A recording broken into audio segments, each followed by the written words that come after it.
जय हिंद दोस्तों, आप सभी का मेरे यूट्यूब चैनल RM एजुकेशन पर स्वागत है।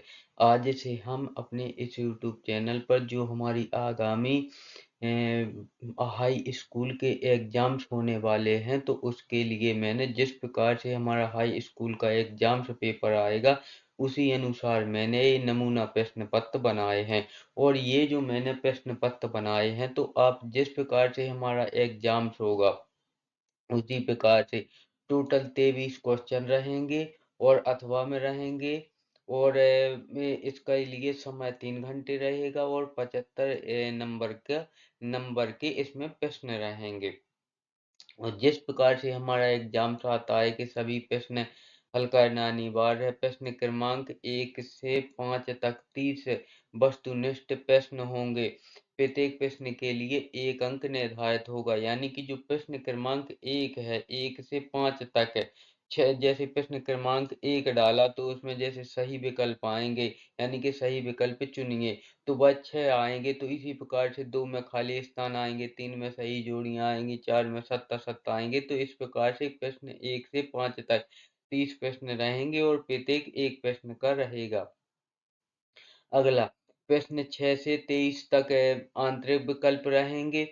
प्रश्न प्रत्येक प्रश्न के लिए, यानी कि जितने भी प्रश्न हैं, यानी कि प्रत्येक प्रश्न के लिए जो नंबर आवंटित किए गए, यानी कि जो अंक आवंटित किए गए हैं, वह प्रश्न के सम्मुख, यानी कि उसी के प्रश्न के आगे लिखे होंगे।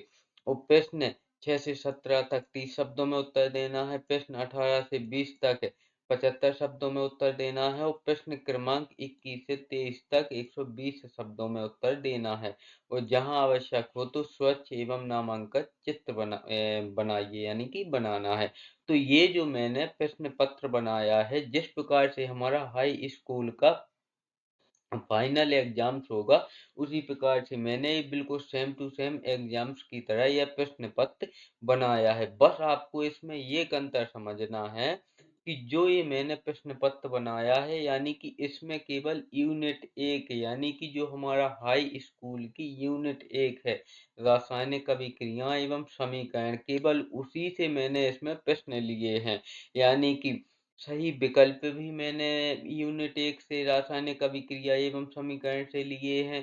खाली स्थान भी उसी इसी एक यूनिट से लिए हैं। सत्ता सत्य, यानी कि इसमें जितने भी प्रश्न मिलेंगे आपको केवल यूनिट 1 से ही मिलेंगे। अब इसका आपको फायदा क्या है? तो इसका फायदा है आपको कि जब आपका एग्जाम्स होगा, तो मैंने इसमें केवल यूनिट 1 के क्वेश्चन लिए हैं। तो कहीं ये इसमें जो क्वेश्चन लिए हैं, ये आपके एग्जाम्स में अगर यूनिट 1 से कोई भी क्वेश्चन आता है, तो मैंने आपको इसमें वह क्वेश्चन पढ़ा दिया है, तो वह आपके पेपर में आएगा। इसी प्रकार से हम यूनिट 2 को पढ़ेंगे, इसी प्रकार से यूनिट 3 को पढ़ेंगे, इसी प्रकार से यूनिट 4 को पढ़ेंगे, यानी कि इसी प्रकार से सभी यूनिट को हम पढ़ेंगे। तो चलिए आज का हमारे यूनिट 1 का स्टार्ट करते हैं। तो सबसे पहले हम देखते हैं, यानी कि प्रश्न नंबर 1।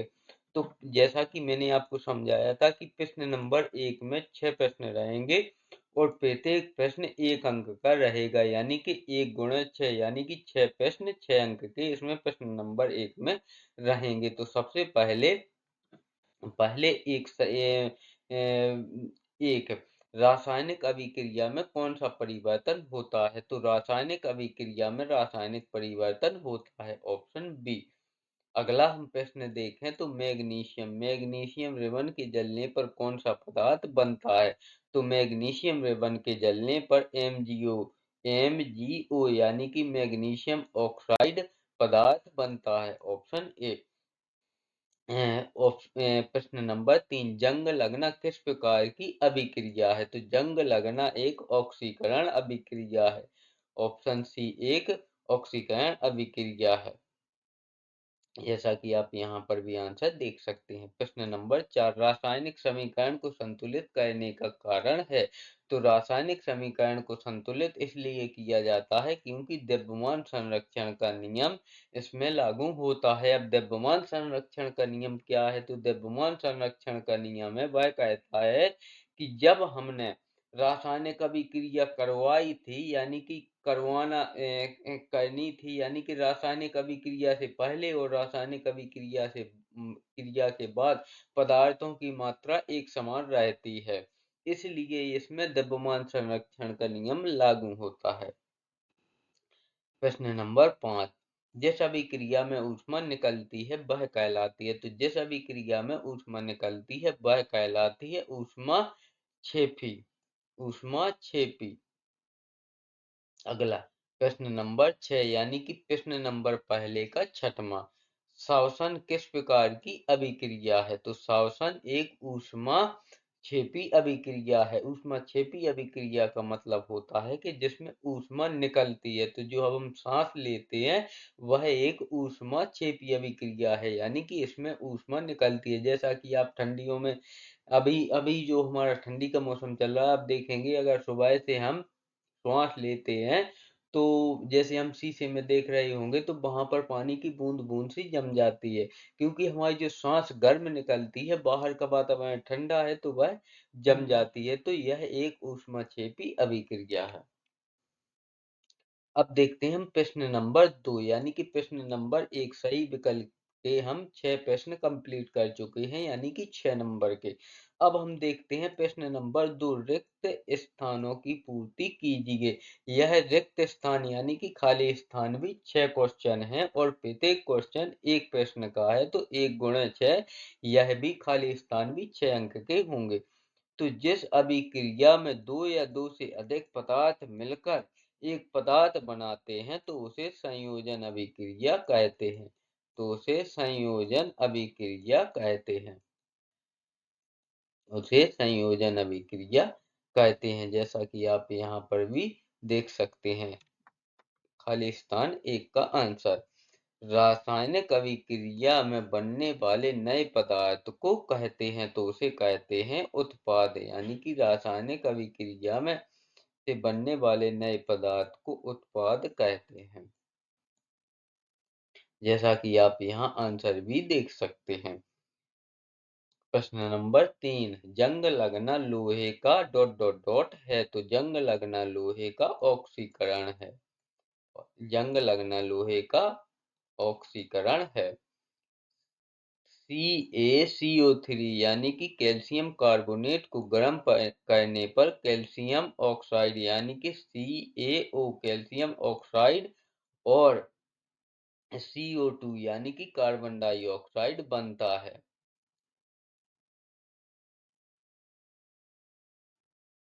जैसा कि आप यहाँ पर भी आंसर देख सकते हैं, यानी कि कैल्शियम कार्बोनेट को जब हम गर्म करते हैं, यानी गर्म करते हैं, तो यहाँ पर आप देखें कि जब हम यह एक अपघटन क्रिया है, क्योंकि इससे एक पदार्थ टूटकर 2 पदार्थ बन रहे हैं। तो यहाँ पर कैल्शियम ऑक्साइड यानी कि एक ऑक्सीजन इसमें निकल गई, तो यहाँ पर हो गया कैल्शियम ऑक्साइड, और यहाँ पर जैसे कि 3 ऑक्सीजन थी यहाँ, तो यहाँ बची 2 ऑक्सीजन, यानी कि जब हम कैल्शियम कार्बोनेट को गर्म करते हैं तो कैल्शियम ऑक्साइड और CO2 गैस यानी कि कार्बन डाइऑक्साइड बनता है। प्रश्न नंबर 5, रासायनिक समीकरण में अभिकारकों को डॉट डॉट डॉट और लिखा जाता है। तो रासायनिक समीकरण में अभिकारकों को बाईं ओर लिखा जाता है। अभिकारकों को बाईं ओर लिखा जाता है। प्रश्न नंबर 6, द्रव्यमान संरक्षण का नियम डॉट डॉट डॉट ने दिया था। तो द्रव्यमान संरक्षण का नियम लेबोजियर ने दिया था। लेबोजियर ने दिया था। अगला है हमारा प्रश्न नंबर 7, सही जोड़ी मिलाइए। तो यह एक सही जोड़ी 1 नंबर की है। तो यहाँ पर 6 प्रश्न हैं हमारे, तो यह टोटल 6 अंक के हैं। तो सूची ए है और ये है सूची बी। संयोजन अभिक्रिया, तो संयोजन अभिक्रिया अभिक्रिया तो इसका जो राइट आंसर होगा वह होगा बी, यानी कि संयोजन अभिक्रिया है वह 2 पदार्थ से एक पदार्थ बनता है, और यानी कि पहले का होगा बी। अपघटन अभिक्रिया, तो एक पदार्थ से 2 पदार्थ बनते हैं तो उसे अपघटन अभिक्रिया कहते हैं। तो दूसरे का होगा ए, जैसा कि हम आंसर भी साथ में चेक करते चलते हैं। तीसरा, तीसरा है अपघटन अभिक्रिया। तो अपघटन अभिक्रिया है ऑक्सीजन का योग, यानी तीसरा है ऑक्सीकरण। तो ऑक्सीकरण का जो होगा वह तीसरे का तीसरा होगा, तीसरे का तीसरा, यानी ऑक्सीकरण होगा वह ऑक्सीजन का योग, यानी कि ऑक्सीजन जुड़ने से ऑक्सीकरण होता है, या ऑक्सीजन का योग या ऑक्सीजन का जोड़ना, यानी कि किसी भी पदार्थ में अगर ऑक्सीजन का योग होता है यानी कि ऑक्सीजन जुड़ती है तो उसका ऑक्सीकरण हो जाता है। अपकरण, अपकरण में होता है ऑक्सीजन का ह्रास, यानी कि ऑक्सीजन उससे बाहर निकल जाती है, यानी कि अपकरण में ऑक्सीजन का ह्रास होता है। अब जैसा कि आप यहाँ पर आंसर भी देख सकते हैं, श्वसन। तो श्वसन, जैसा कि मैंने आपको अभी ऊपर भी समझाया था कि श्वसन एक ऊष्माक्षेपी अभिक्रिया है, यानी कि जिसमें ऊष्मा निकलती है। प्रकाश संश्लेषण, तो प्रकाश संश्लेषण एक हमारी प्रकाश संश्लेषण ऊष्माशोषी अभिक्रिया है, यानी कि जो प्रकाश संश्लेषण है उसमें ऊष्माशोषी का मतलब होता है ऊष्मा का शोषण होना, और ऊष्माक्षेपी का मतलब होता है कि ऊष्मा का बाहर निकलना। तो प्रश्न नंबर 6 का होगा एफ, ऊष्माशोषी, यानी कि प्रकाश संश्लेषण एक ऊष्माशोषी अभिक्रिया है। अब प्रश्न नंबर 4 में हम देखते हैं सत्य या असत्य लिखिए, यानी कि इसमें 6 क्वेश्चन पूछे जाएंगे, तो उसमें हमें यह बताना है कि कौन सा सत्य है और कौन सा असत्य है। तो यह 6 क्वेश्चन 6 अंक के होंगे, यानी कि प्रत्येक क्वेश्चन 1 अंक का होगा, और 1 गुणे 6 करेंगे तो 6 अंक के हमारे 6 क्वेश्चन होंगे। प्रश्न नंबर पहला, रासायनिक अभिक्रिया में नए पदार्थ बनते हैं। तो रासायनिक अभिक्रिया में नए पदार्थ बनते हैं, बिल्कुल सत्य है।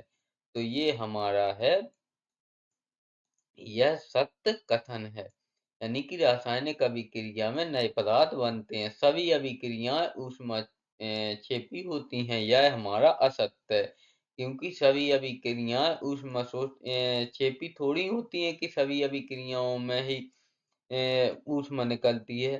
तो यह हमारा असत्य है, क्योंकि सभी अभिक्रियाएं ऊष्मा क्षेपी नहीं होती हैं, कुछ ऊष्मा शोषी होती हैं।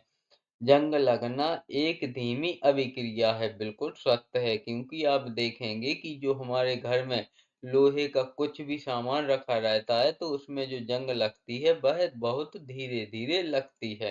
तो यह सत्य है, यानी कि जंग लगना एक धीमी अभिक्रिया है। चौथाई, संतुलित समीकरण में परमाणुओं की संख्या समान होती है, बिल्कुल सत्य है, यानी कि जो हमारा संतुलित समीकरण होता है उसमें दोनों साइड परमाणुओं की संख्या समान होती है, बिल्कुल सही है, जैसा कि अभी हमने ऊपर द्रव्यमान संरक्षण के नियम में भी देखा था। प्रश्न नंबर 5वां, अपकरण में ऑक्सीजन का योग होता है, यह असत्य है, क्योंकि जो अपकरण है इसमें ऑक्सीजन का ह्रास होता है, यानी कि इसमें ऑक्सीजन बाहर निकलती है। तो यह असत्य है, यह असत्य है। प्रश्न नंबर 6वां, श्वसन एक रासायनिक अभिक्रिया है। तो श्वसन एक रासायनिक अभिक्रिया है, बिल्कुल सत्य है, क्योंकि हम ऑक्सीजन अंदर लेते हैं और कार्बन डाइऑक्साइड CO2 बाहर निकालते हैं, तो यह एक रासायनिक अभिक्रिया है। प्रश्न नंबर 5वां प्रश्न नंबर 5वां, एक शब्द में उत्तर दीजिए। तो प्रश्न नंबर 5वां है हमारा, यानी कि हमें इसमें 2 प्रश्न दिए गए हैं, उनका उत्तर एक शब्द में देना है, और यह 6 प्रश्न हैं और 6 अंक के हैं। प्रश्न नंबर पहला, 2 पदार्थ मिलकर एक पदार्थ बनाता है तो इसे संयोजन अभिक्रिया कहते हैं। उत्तर ए, इसे संयोजन अभिक्रिया कहते हैं। दूसरा है, एक पदार्थ से 2 पदार्थ बनना, तो यह है अपघटन अभिक्रिया। अपघटन अभिक्रिया। प्रश्न नंबर 3, लोहे पर लगने वाली भूरी परत, तो लोहे पर लगने वाली भूरी परत जंग है। लोहे पर लगने वाली भूरी परत जंग है। प्रश्न नंबर 4, ऊष्मा अवशोषित करने वाली अभिक्रिया, तो ऊष्मा अवशोषित करने वाली अभिक्रिया को हम कहते हैं ऊष्मा शोषी। ऊष्मा ऊष्मा अवशोषित करने वाली अभिक्रिया को हम कहते हैं ऊष्माशोषी। ऊष्माशोषी। ऊष्माशोषी अभिक्रिया। प्रश्न नंबर 5, ऑक्सीजन की योग की अभिक्रिया को ऑक्सीकरण कहते हैं। ऑक्सीजन की योग की अभिक्रिया को ऑक्सीकरण कहते हैं और द्रव्यमान संरक्षण का नियम देने वाले वैज्ञानिक का नाम है लेवोजियर। अभी हमने यहाँ पर 5 क्वेश्चन, जैसा कि हमने निर्देश में पढ़े थे कि प्रश्न नंबर 1 से 5 तक 5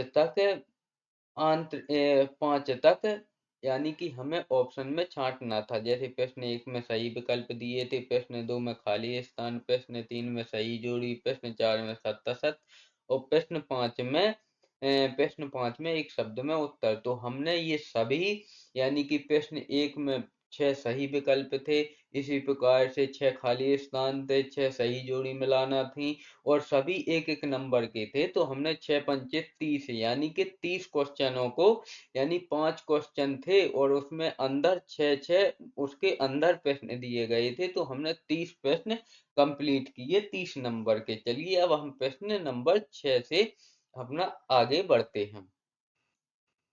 प्रश्न नंबर हमारा 6 है, रासायनिक अभिक्रिया।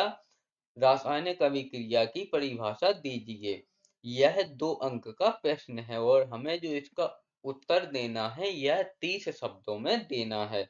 और जिस प्रकार से हमारा एग्जाम्स में अथवा में भी प्रश्न आता है, उसी प्रकार से मैंने इसमें भी सभी प्रश्नों के अथवा में भी लिए हैं। अथवा का यहाँ मतलब ये होता है कि अगर आपसे प्रश्न नंबर 6 का अगर ये वाला प्रश्न बनता है तो आप ये भी कर सकते हैं और अगर अगर ये नहीं बनता है तो जो अथवा में दिया गया है आप उसे भी कर सकते हैं। आपके ये 2 अंक, चाहे आप ये प्रश्न करें या चाहे आप ये प्रश्न करें, आपको ये 2 अंक मिल जाएंगे। तो इसी प्रकार से जिस प्रकार से हमारा फाइनल एग्जाम्स में क्वेश्चन आते हैं, बिल्कुल उसी प्रकार से ये मैंने पूरा एग्जाम्स पेपर बनाया है। तो प्रश्न नंबर 6 है, रासायनिक अभिक्रिया की परिभाषा दीजिए। प्रश्न है हमारा 2 अंक का। तो जिस प्रक्रिया में एक या अधिक पदार्थ आपस में अभिक्रिया करके नए पदार्थ बनाते हैं उसे रासायनिक अभिक्रिया कहते हैं। या तो आपसे ये क्वेश्चन बनता हो, अगर ये नहीं बनता है तो आप इस प्रश्न को भी कर सकते हैं, यानी कि रासायनिक समीकरण क्या है। तो रासायनिक अभिक्रिया को प्रतीकों और सूत्रों द्वारा संक्षेप में लिखने को रासायनिक समीकरण कहते हैं। अब अगला हम प्रश्न नंबर 7 देखते हैं, संयोजन अभिक्रिया क्या है। यह भी हमारा 2 अंक का प्रश्न है। तो आपसे अगर ये या तो ये क्वेश्चन बनता हो या फिर इसी का अथवा में दिया गया है अपघटन अभिक्रिया क्या है, तो आप या तो ये क्वेश्चन करें या फिर ये क्वेश्चन करें। तो संयोजन अभिक्रिया क्या है? तो जिस जिस रासायनिक अभिक्रिया में 2 या 2 से अधिक पदार्थ मिलकर एक नया पदार्थ बनाते हैं उसे संयोजन अभिक्रिया कहते हैं। या हम अथवा वाला प्रश्न देखें तो अपघटन अभिक्रिया क्या है? तो जिस अभिक्रिया में एक पदार्थ टूटकर 2 या 2 से अधिक पदार्थों में बदल जाता है उसे अपघटन अभिक्रिया कहते हैं। अगला हमारा प्रश्न है 8। तो प्रश्न नंबर 8, ऑक्सीकरण क्या है? यह हमारा 2 अंक का प्रश्न है। 2 अंक का प्रश्न है। या अगर हम ये नहीं आपसे बनता है तो आप अथवा वाला अपकरण क्या है इसे भी कर सकते हैं। तो प्रश्न नंबर 8, ऑक्सीकरण क्या है? तो जिस प्रक्रिया में किसी पदार्थ में ऑक्सीजन का योग होता है या हाइड्रोजन का ह्रास होता है उसे ऑक्सीकरण अभिक्रिया कहते हैं। यानी कि जिस अभिक्रिया में ऑक्सीजन का योग मतलब ऑक्सीजन जुड़ जाए और हाइड्रोजन का ह्रास यानी कि हाइड्रोजन उससे हट जाए या बाहर निकल जाए उसे ऑक्सीकरण अभिक्रिया कहते हैं। या फिर हम अथवा वाला प्रश्न देखें तो जिस प्रक्रिया में किसी पदार्थ से ऑक्सीजन का ह्रास होता है या हाइड्रोजन का योग होता है उसे उसे अपकरण अभिक्रिया कहते हैं। यानी कि जो ऑक्सीकरण और अपकरण अभिक्रिया हैं, यह एक दूसरे की विपरीत होती हैं। यानी कि जो ऑक्सीकरण अभिक्रिया है, तो जिस प्रक्रिया में ऑक्सीजन जुड़ जाए और हाइड्रोजन हट जाए, यानी आपको सीधे सी ये परिभाषा याद रखनी है ऑक्सीकरण की और अपकरण की। तो पहले ऑक्सीकरण की आप सुने कि जिस अभिक्रिया में ऑक्सीजन जुड़ जाए और हाइड्रोजन उस अभिक्रिया से बाहर निकल जाए, यानी कि हट जाए, उसे ऑक्सीकरण अभिक्रिया कहते हैं। अब समझते हैं हम अपकरण। तो यह सीधा ऑक्सीकरण का विपरीत है। यानी कि अपकरण जिस अभिक्रिया में ऑक्सीजन हट जाए, यानी कि उससे बाहर निकल जाए और हाइड्रोजन का योग यानी कि हाइड्रोजन जुड़ जाए, तो उसे अपकरण अभिक्रिया कहते हैं। यानी कि ऑक्सीकरण और अपकरण दोनों एक दूसरे के विपरीत होते हैं। अगला प्रश्न नंबर 9, जंग लगना क्या है? यह भी हमारा 2 अंक का प्रश्न है। या फिर आपसे ये नहीं बनता है तो आप अथवा वाला प्रश्न, जंग लगना किस प्रकार की अभिक्रिया है, इसे भी कर सकते हैं। तो सबसे पहले हम मेन क्वेश्चन देखते हैं। तो जंग लगना क्या है? तो जब लोहा वायु और नमी के संपर्क में आकर धीरे धीरे ऑक्सीकरण होकर भूरी परत बनाता है, तो उसे जंग लगना कहते हैं। या फिर आप अथवा वाला भी कर सकते हैं, जंग लगना किस प्रकार की अभिक्रिया है? तो जंग लगना एक ऑक्सीकरण अभिक्रिया है। यानी कि जब जंग लगती है, तो यहाँ पर ऑक्सीजन जुड़ती है और हाइड्रोजन बाहर निकलती है, तो यह एक ऑक्सीकरण अभिक्रिया है। प्रश्न नंबर 10, ऊष्माक्षेपी अभिक्रिया क्या है?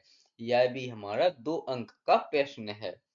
या फिर आपसे ये नहीं बनता है तो आप अथवा वाला प्रश्न कर सकते हैं, ऊष्मा शोषी अभिक्रिया क्या है? यानी कि आप ये अथवा में इसलिए क्वेश्चन दिए जाते हैं कि अगर आपसे ये क्वेश्चन नहीं बनता है तो आप इसे भी कर सकते हैं, आपके 2 अंक आपको मिल जाएंगे। यानी कि इन दोनों में से कोई भी क्वेश्चन आप एक कर सकते हैं जो आपको आता हो। तो सबसे पहले हम मेन क्वेश्चन देखते हैं। जिस रासायनिक अभिक्रिया में ऊष्मा निकलती है, उसे ऊष्माक्षेपी अभिक्रिया कहते हैं। अब यहाँ पर भी आप देखें तो ऊष्माक्षेपी और शोषी अभिक्रिया एक दूसरे के विपरीत होती हैं। यानी कि जिस अभिक्रिया में ऊष्मा बाहर निकलती है, उसे ऊष्माक्षेपी अभिक्रिया कहते हैं। अब समझते हैं ऊष्मा शोषी अभिक्रिया। तो जैसा कि हमने अभी समझा था कि जिस अभिक्रिया में ऊष्मा बाहर निकलती है, उसे ऊष्माक्षेपी अभिक्रिया कहते हैं, और जिस अभिक्रिया में ऊष्मा शोषित यानी कि अंदर ग्रहण की जाती है, उसे ऊष्मा शोषी अभिक्रिया कहते हैं। जैसा कि आप यहाँ पर भी देख भी सकते हैं, जिस रासायनिक अभिक्रिया में ऊष्मा अवशोषित होती है, उसे ऊष्मा शोषी अभिक्रिया अभिक्रिया कहते हैं। अगला प्रश्न नंबर 11, 2 अंक के लिए। तो संतुलित रासायनिक समीकरण क्या है? या तो आपसे ये बनता हो, अगर ये नहीं बनता हो तो आप असंतुलित समीकरण क्या है, इसे भी आप लिख सकते हैं। तो सबसे पहले मेन क्वेश्चन देखते हैं। तो जिस रासायनिक समीकरण में अभिकारकों और उत्पादों के परमाणुओं की संख्या समान होती है, उसे उसे संतुलित समीकरण कहते हैं। या फिर आप अथवा वाला क्वेश्चन करें तो असंतुलित समीकरण क्या है?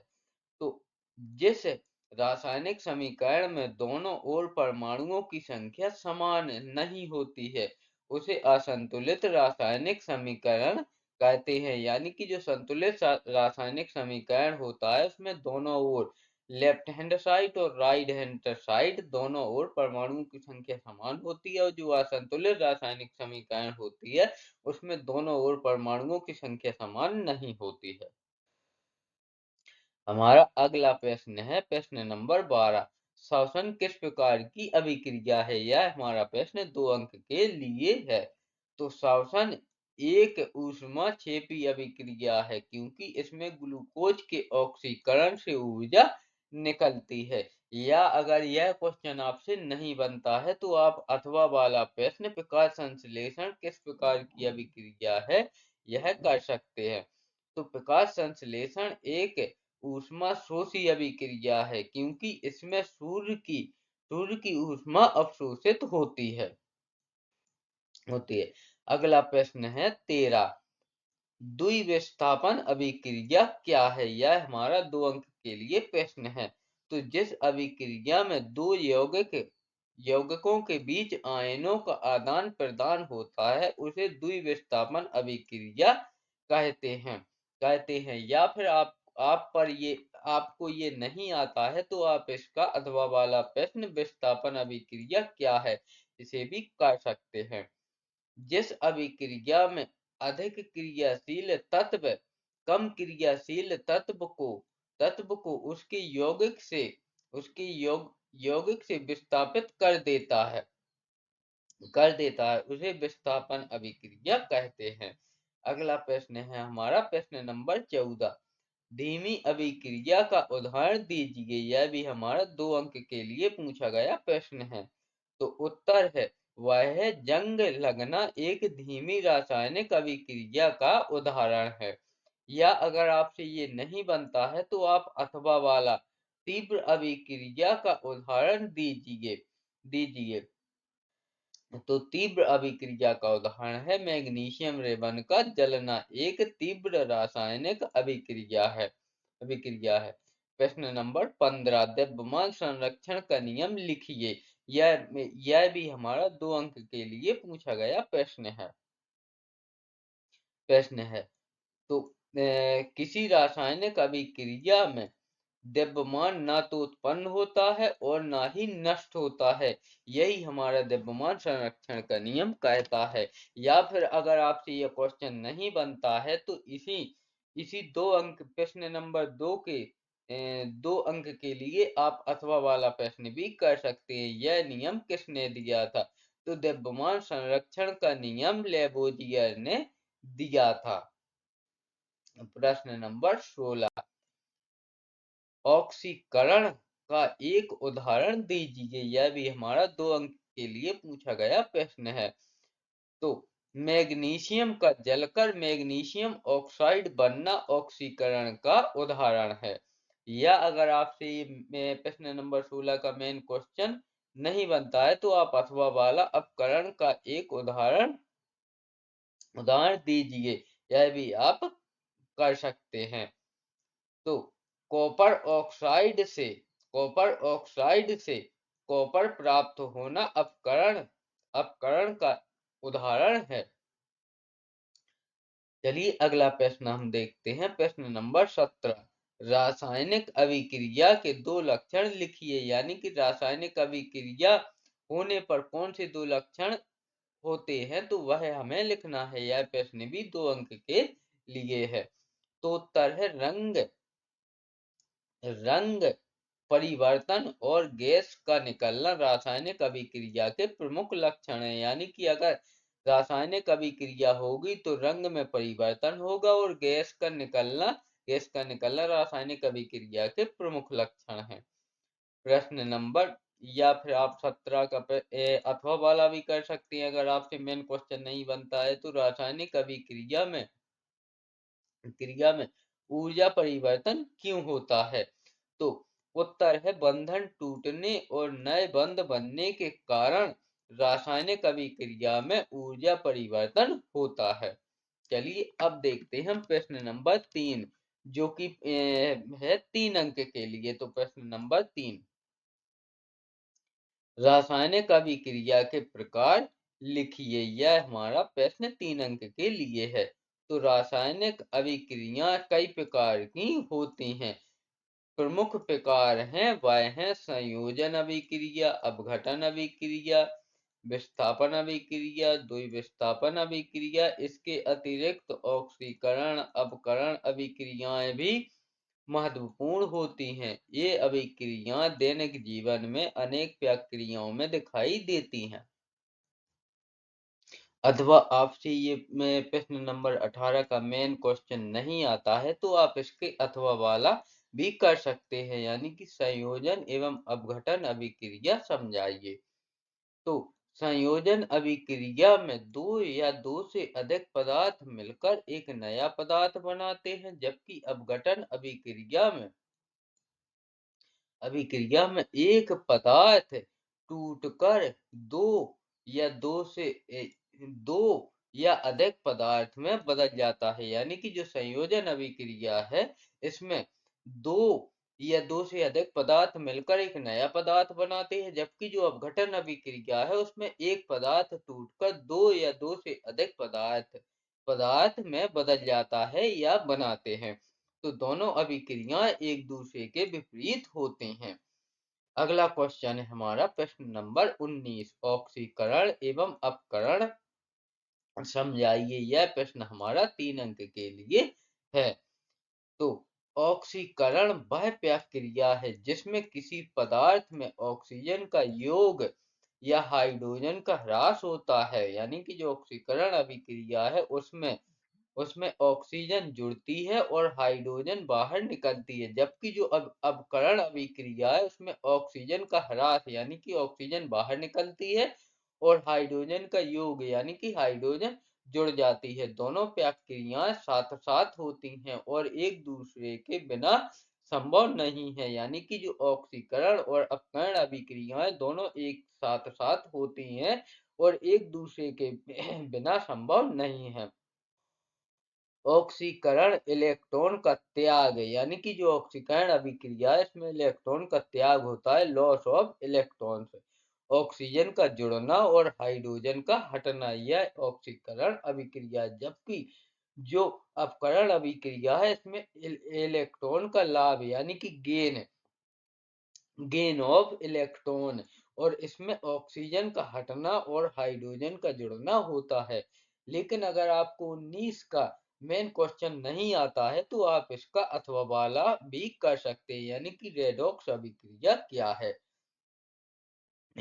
जिस अभिक्रिया में ऑक्सीजन और अपकरण दोनों एक साथ होते हैं, उसे रेडॉक्स अभिक्रिया कहते हैं। सभी रासायनिक अभिक्रियाएं रेडॉक्स प्रकृति की होती हैं। यानी कि जो रासायनिक जिस अभिक्रिया में ऑक्सीजन और ऑक्सीकरण और अपकरण दोनों एक साथ होते हैं, उसे रेडॉक्स अभिक्रिया कहते हैं और सभी रासायनिक अभिक्रियाएं रेडॉक्स प्रकृति की होती हैं। प्रश्न नंबर 20 है, जंग लगने की प्रक्रिया समझाइए। यह हमारी 3 अंक की है। यह क्वेश्चन भी हमारा 3 अंक के लिए पूछा गया है।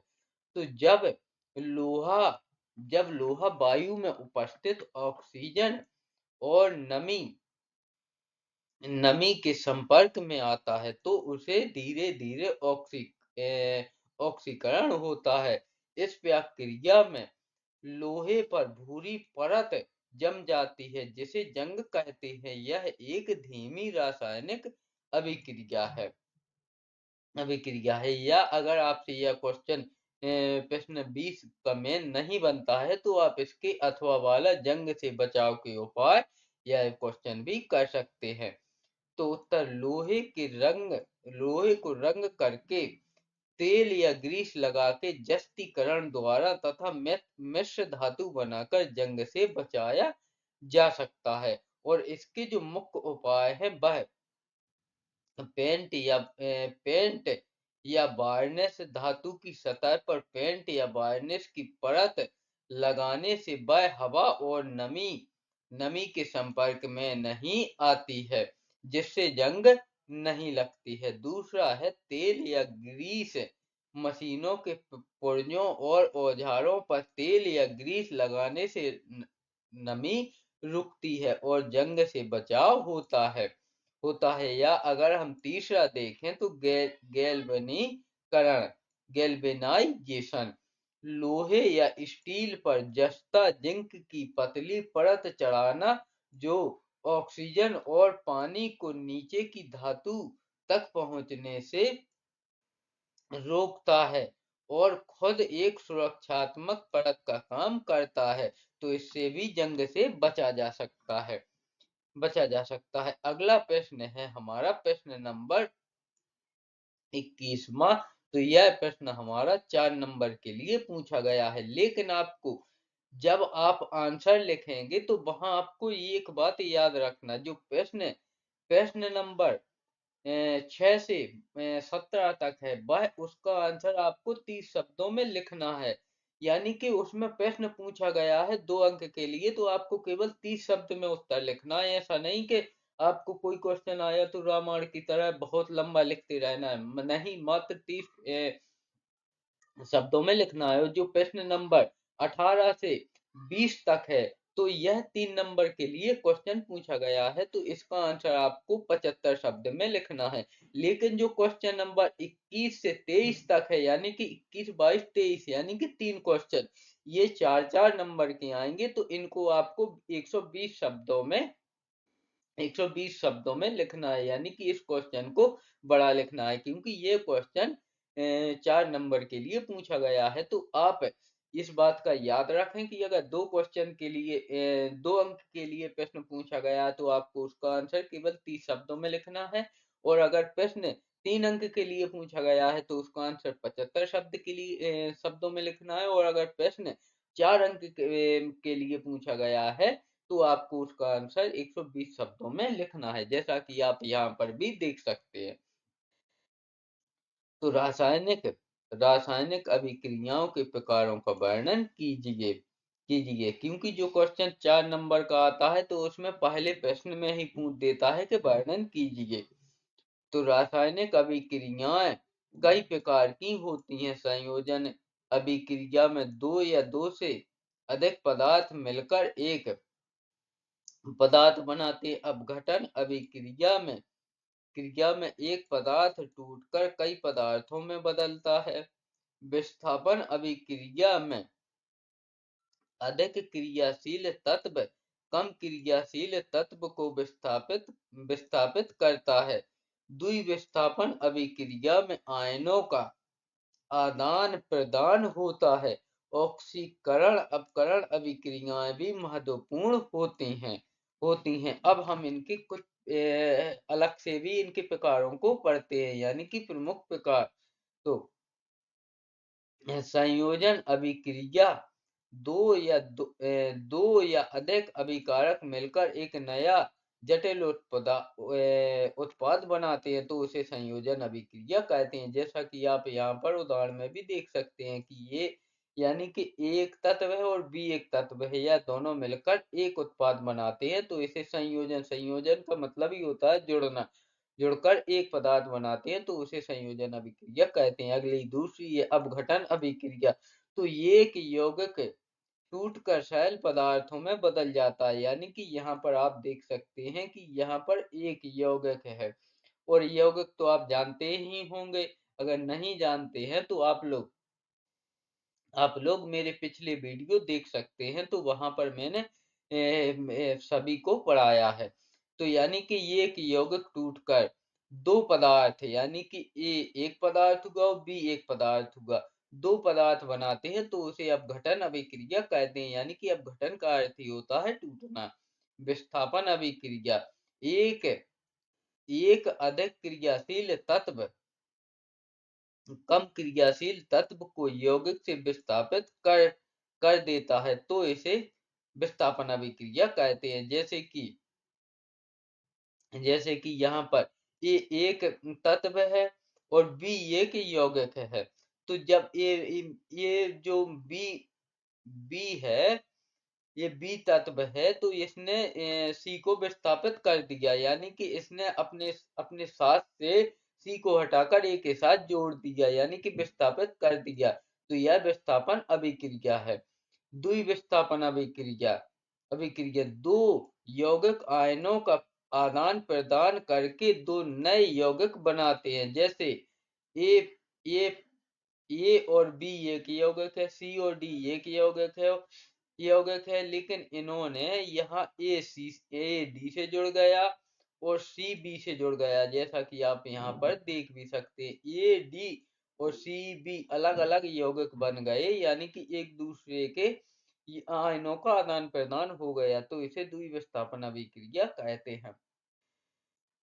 रेडॉक्स अभिक्रिया तो ऑक्सीकरण अपचयन इसमें ऑक्सीकरण, ऑक्सीजन का जुड़ना और हाइड्रोजन का हटना, और अपचयन में ऑक्सीजन का हटना और हाइड्रोजन का जुड़ना एक साथ होते हैं, जिसमें इलेक्ट्रॉन स्थानांतरित स्थानांतरित होते हैं, तो इसे रेडॉक्स अभिक्रिया कहते हैं। प्रश्न नंबर सॉरी जो मुख्य प्रकार है वह छठवां, दहन अभिक्रिया, किसी पदार्थ का ऑक्सीजन के साथ क्रिया करके ऊष्मा और प्रकाश उत्पन्न करना, जैसे ईंधन का जलना दहन अभिक्रिया है। फिलहाल मैंने यहाँ पर विस्तार से लिख दिया है, लेकिन अगर आपको एग्जाम्स में ये प्रकार पूछे जाते हैं तो आप केवल 4 प्रकार लिख के ही रुक सकते हैं, क्योंकि हमारा क्वेश्चन 4 नंबर के लिए पूछा गया है। लेकिन अगर आप इसी प्रकार से विस्तार से लिखना चाहें तो और अच्छा है, उसमें फिर तो कोई दिक्कत ही नहीं है, आपको फुल 4 नंबर एग्जामिनर देगा। तो आप अगर पूरा लिखना चाहते हैं तो पूरा, अगर आपके पास समय है तो इसको पूरे प्रकार को भी लिख सकते हैं, अगर आपके पास समय कम है तो इसके 4 प्रकार लिखकर भी आप छोड़ सकते हैं, क्योंकि ये प्रश्न 4 नंबर के लिए पूछा गया है। अगला है 7वां प्रकार, अपक्षेपण अभिक्रिया। तो दो जलीय विलयनों के मिलने से एक आघूलनशील ठोस अपक्षेप बनता है, तो इसे ही अपक्षेपण अभिक्रिया कहते हैं। 8वां, उदासीनीकरण अभिक्रिया, अम्ल और क्षार के बीच क्रिया से लवण, सेल्ट और जल का निर्माण होता है, तो इसे ही उदासीनीकरण अभिक्रिया कहते हैं। ये विभिन्न प्रकार हमारे दैनिक जीवन, भोजन पकाना, जंग लगना और उद्योगों में महत्वपूर्ण भूमिका निभाते हैं। या अगर आपसे क्वेश्चन नंबर 21 का मेन क्वेश्चन नहीं बनता है तो आप उसके अथवा का रासायनिक अभिक्रियाओं के लक्षण का वर्णन भी ये भी लिख सकते हैं। तो उत्तर, रासायनिक अभिक्रिया के प्रमुख लक्षण है रंग में परिवर्तन, गैस का निकलना, ताप परिवर्तन, अपक्षेप का बनना, गंध उत्पन्न होना। इन लक्षणों से यह पता चलता है कि रासायनिक अभिक्रिया हुई है। रासायनिक अभिक्रियाओं के प्रमुख लक्षण के संकेत, पहला है गैस का निकलना, तो अभिक्रिया के दौरान बुलबुलों के रूप में गैस निकलना, जैसे बेकिंग सोडा और सिरके के मिश्रण से कार्बन डाइऑक्साइड गैस बनना। अगला है अपक्षेप का बनना, दो तरल विलयनों को मिलाने पर एक ठोस अघुलनशील पदार्थ का बनना। अपक्षेप जैसे सिल्वर नाइट्रेट और सोडियम क्लोराइड मिलाने पर सफेद अपक्षेप बनना। तीसरा है रंग में परिवर्तन, चेंज इन कलर, अभिकारकों के रंग से उत्पाद का रंग अलग होना, जैसे लोहे में जंग लगने पर उसका रंग बदलना और भंगुर होना। अगला है तापमान में परिवर्तन, चेंज इन टेम्परेचर, अभिक्रिया के दौरान ऊष्मा का निकलना, ऊष्माक्षेपी या ऊष्मा अवशोषित होना, ऊष्मा शोषी, जिससे मिश्रण ठंडा या गर्म हो सकता है। अगला प्रश्न है हमारा प्रश्न नंबर 22, द्रव्यमान संरक्षण के नियम का वर्णन कीजिए 4 अंक के लिए, यह हमारा प्रश्न है। तो उत्तर, द्रव्यमान संरक्षण का नियम बताता है कि किसी भी रासायनिक अभिक्रिया में कुल द्रव्यमान स्थिर रहता है। अभिकारकों का कुल द्रव्यमान उत्पादों के कुल द्रव्यमान के बराबर होता है। यह नियम लेबोजियर द्वारा दिया गया था और संतुलित समीकरण लिखने का आधार है। जैसे उदाहरण के लिए, लकड़ी जलने पर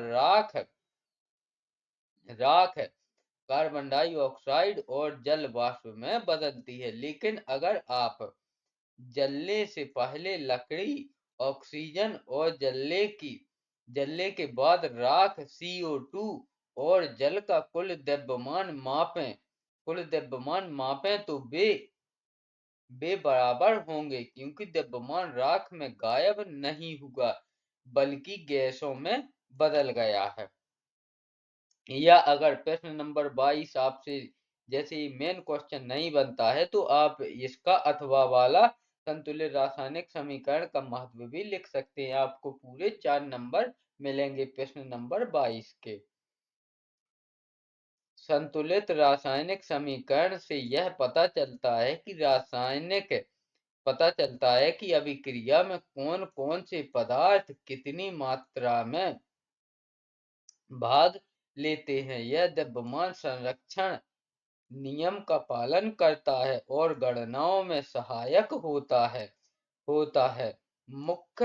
मुख्य तत्व द्रव्यमान संरक्षण यह सुनिश्चित करता है कि अभिक्रिया के पहले और बाद में प्रत्येक तत्व के परमाणुओं की संख्या समान रहे, जिससे कुल द्रव्यमान बराबर रहे।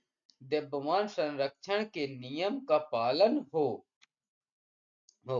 परमाणुओं की सही संख्या यह अभिकारकों और उत्पादों में प्रत्येक तत्व के परमाणुओं की सटीक संख्या दिखाता है, जिससे हमें पता चलता है कि कौन से पदार्थ और कितनी मात्रा में भाग ले रहे हैं। सही अनुपात संतुलित समीकरण हमें अभिकारकों और उत्पादों के मोल्स के बीच सही अनुपात को समझने में मदद करता है, जो रसायन विज्ञान में सटीक गणनाओं के लिए आवश्यक है। चलिए आगे बढ़ते हैं। रासायनिक प्रक्रियाओं की समझ यह रासायनिक अभिक्रियाओं की दिशा और उनमें शामिल पदार्थों की मात्रा को समझने में मदद करता है, जो वैज्ञानिक और औद्योगिक अनुप्रयोगों के लिए महत्वपूर्ण है। प्रश्न नंबर 23 और आज के हमारे मॉडल एग्जाम्स पेपर पहले का यानी कि अध्याय 1 से लिए गए प्रश्नों का अंतिम प्रश्न। जंग लगने की प्रक्रिया एवं रोकथाम का वर्णन कीजिए। यह क्वेश्चन हमारा 4 नंबर के लिए पूछा गया है। जंग लगना लोहे का ऑक्सीकरण है, जो नमी और ऑक्सीजन की उपस्थिति में होता है। इससे लोहे की मजबूती कम हो जाती है। जंग से बचाव के लिए लोहे पर रंग, तेल या ग्रीस लगाया जाता है। जस्तीकरण द्वारा जिंक की परत चढ़ाई जाती है। मिश्र धातु बनाकर भी जंग रोकी जा सकती है। जंग लगने की प्रक्रिया यानी कि प्रोसेस ऑफ रस्टिंग। ऑक्सीकरण जब लोहा हवा में मौजूद ऑक्सीजन और पानी या नमी के संपर्क में आता है तो लोहे के परमाणु इलेक्ट्रॉनों को खो देते हैं और ऑक्सीकृत हो जाते हैं। रासायनिक अभिक्रिया यह प्रक्रिया एक रेडॉक्स अभिक्रिया है, जिसमें लोहा, ऑक्सीजन और पानी मिलकर आयरन थायड और ऑक्साइड Fe2O3 NH2O बनाते हैं, जिसे हम जंग कहते हैं। आवश्यकताएं। जंग लगने के लिए ऑक्सीजन और नमी दोनों जरूरी है।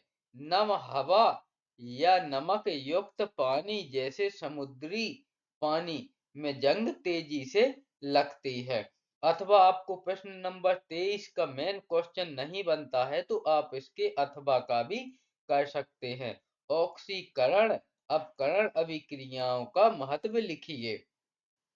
तो उत्तर ऑक्सीकरण, अवकरण, अभिक्रिया, ऊर्जा उत्पादन, श्वसन, प्रकाश संश्लेषण, जंग लगने और औद्योगिक प्रक्रियाओं में अत्यंत महत्वपूर्ण है। इनके बिना जीवन संभव नहीं है। महत्व: ऊर्जा उत्पादन, कोशिकीय श्वसन, ग्लूकोज का ऑक्सीकरण द्वारा एटीपी ऊर्जा का निर्माण, जो सभी जैविक कार्यों के लिए आवश्यक है। और जीवाश्म ईंधन, ईंधन का दहन ऊर्जा का मुख्य स्रोत है। धातु विज्ञान, धातुओं जैसे लोहा का उनके अयस्कों से निष्कर्षण और जंग संचारण से बचाने के लिए गैल्वनीकरण जैसी प्रक्रियाओं में उपयोग होता है। जहां जहां जिंक की परत लोहे का ऑक्सीकरण रोकती है।